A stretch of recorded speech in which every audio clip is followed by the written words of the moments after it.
think electric two-wheelers in a country like India, well, currently you only have a flurry of electric scooters to deal with and not a lot of electric motorcycles. Well, you do have a couple of options in the form of the Revolt motors, a couple of motorcycles out there. You have the Torque motors, Kratos. Well, that is still not a finished product up until this time. And now we have another proposition in the form of the Oben Rorr. This motorcycle, well, it is still in the final stages of its prototyping. It is going to undergo a certain amount of change. The underpinnings are going to remain the same, pretty much. The aesthetics, like the plastic panels, the fit and finish levels, they're all going to be different and a lot better than what you see on the motorcycle right here. Now, we are here right now to get a sample of what the motorcycle is capable of in terms of performance, ride and handling, and so on. So, let's get into it then.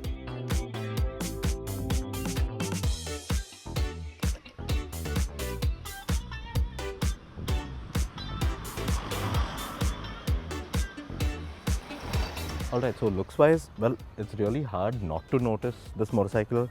Well, of course, obviously the color that you see over here, although it's a prototype, these colors really pop and it's difficult for you to not look away. Now, on the design front, well, it does look very similar to the CB300, the Honda CB300, but it does have a couple of unique bits to it as well. Looking at the Rorr head-on, or even if you see it in your rear view mirrors, you won't really be able to tell that this one's an electric, because unlike most other electrics, this one doesn't look spindly and narrow up front, but like a regular old ICE motorcycle with its chunky telescopic fork and front wheel. The LED ring around the headlamp does look cool, but a little too Honda wannabe for me. So coming up to the display, well, you have a 7-inch reverse LCD unit, which gives you just the basic amount of information, not a great deal to toggle with, honestly. It's a little hard to decipher out there riding in the sun.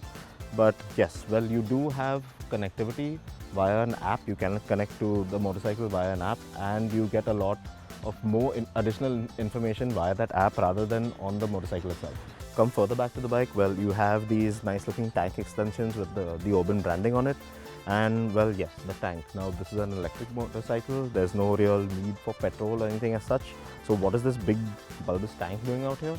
Well, much of that has to do with the charging structure on this particular vehicle. Well, the tank on this particular motorcycle houses the cable that you can use to charge the motorcycle. And the best part about it, or the unique and even more unique part about it, it is a 3-pin plug that you can extend out of the motorcycle and plug into any 3-pin wall-mounted socket. Moving further back, you have a rather narrow seat, and the tail end, well, it's rather simplistic, but of course, it being an electric vehicle, not an ICE engine, you have no exhaust unit or end can or anything like that, so it's pretty open and very airy looking at the back.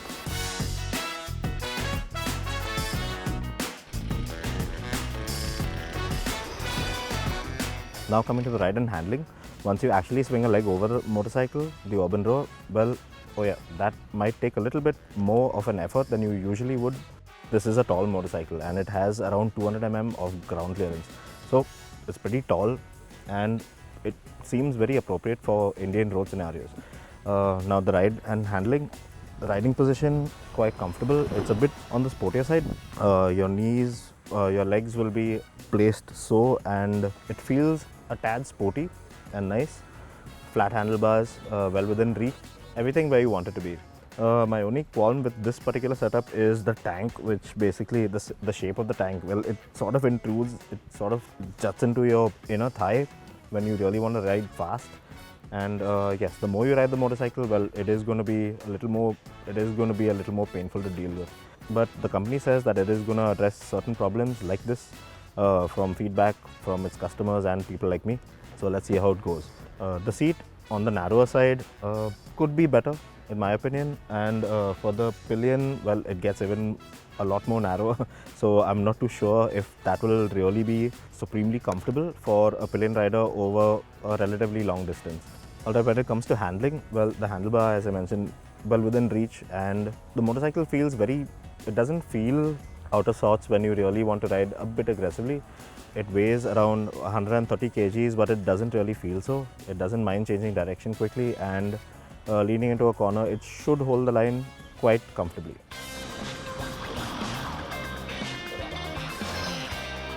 Out on the road, the Rorr feels nicely balanced with a slightly aggressive riding stance and neutral handling. The suspension is a bit on the stiffer side, and the electric could in fact be compared to a sporty 150 to 160cc ICE motorcycle.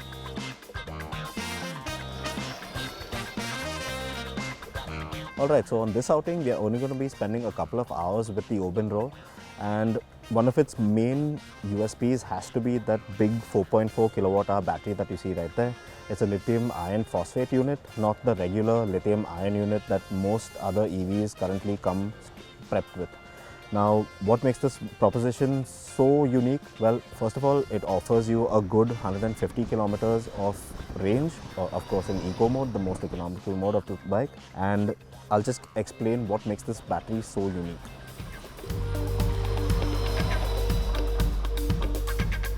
Compared to regular lithium-ion batteries, lithium iron phosphate or LFP batteries are cheaper to construct. And since they are nickel and cobalt free, these units do not create their own oxygen in its energy-creating chemical process, which often spells disaster in the event of a thermal runaway. Also, these units can withstand a higher temperature before going into thermal runaway, so technically they are a lot safer. Now, the biggest disadvantage of these battery packs is that they are lower in energy density in comparison to lithium-ion battery packs, meaning it's less efficient and it has a shorter range for electric vehicles in comparison.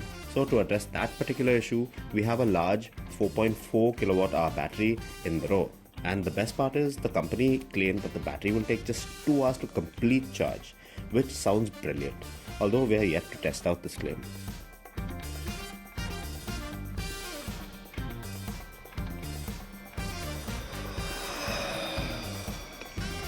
So when talking about performance, yes, well, that's a big standout feature about the Oben Rorr. It's one of the highlights. So you have 3 ride modes to contend with primarily. So first of which being Eco, you have City and Havoc. Eco, of course, being the most economical mode, which gives you the best range capability of this vehicle, and Havoc being the most fun, you could say, where you have a limitation, where you are limited to a top speed of 100 kmph, and you also, well, the throttle is a lot more active. The response is a lot more active. Every input is, well, you are treated to a good amount of power with the twist of a throttle. So it feels a lot more lively, and it is really quick. It feels quick at least. Now the Rorr might be an electric mute with no real exhaust note, but this thing really takes off in Havoc mode. I think that its 10 kilowatt motor could even put some proper small capacity performance bikes to shame with this level of performance, which sounds like heaps of fun, and it is. In Havoc mode, the throttle definitely feels most rewarding. But what doesn't feel so much so is the calibration of the throttle and brakes on this motorcycle, which were definitely off this time around. Yes, now it being an electric, there's no clutch lever on this bike, but the brake levers on either end of the bar felt really hard to employ, which took a bit of effort. But the brakes themselves function very well. Now with the way the throttle was set up, the bike would decelerate for almost half a second after you rolled off the power. And there were even times when you would exceed the top speed in each mode, and then the bike would suddenly slow you back down to well below the limit and then catch up. So definitely some serious issues to be addressed here. Now to sum up the Oben Rorr. Well, in a state like Maharashtra, this motorcycle will set you back by a good 1 lakh rupees at showroom. That's inclusive of state subsidies. And the further down south you go, like in a state like Telangana, this motorcycle will cost you around 1,25,000 rupees. Well, should you be ready to whip out your checkbook and basically sign up for the Oben Rorr? Well, to be honest, at this particular time, you shouldn't. And let me explain why. Now, the biggest issue that I see with this motorcycle at this particular point in time is the fact that the manufacturer still has a lot of niggling issues to iron out before it comes out with the motorcycle later this September, later this year. And whether it actually lives up to its word and manages to achieve all of that in this very short span of time is yet to be seen.